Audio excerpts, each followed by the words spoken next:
என்னடா இப்பவே இவ்வளவு வெயிலா இருக்கு, மே மந்த்ல என்னடா பண்ண போறோம்? ஆமா, என்ன பண்றது? இப்ப கூட எங்க வீட்டுல ரீசெண்டா ஏசி வேற ரிப்பேர் ஆயிருச்சு. ஐயோ, என்ன பண்ண அப்புறம்? அப்புறம் ஷோரூம்ல இருந்து மெக்கானிக் கூப்பிட்டு வந்து கேட்டோம், இதெல்லாம் ரிப்பேர் பண்ண முடியாது, புதுசா வாங்கணும் அப்படின்ட்டாரு.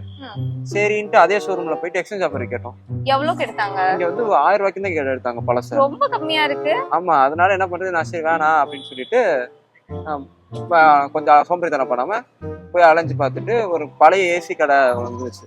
அங்க போய் கேட்டா அங்க வந்து 6000 ரூபாய்க்கு எடுத்தாங்க. பரவாயில்லையே. அதான் இது மாதிரி சோம்பேறித்தனம் படாம கொஞ்சம் அலைஞ்சு விசாரிச்சா நம்மளுக்கு வந்து நிறைய பலன் கிடைக்கும். இது மாதிரியான விஷயங்கள் தெரிஞ்சுக்கிறதுக்கு நானே விகடன் சேனலை மறக்காம சப்ஸ்கிரைப் பண்ணுங்க.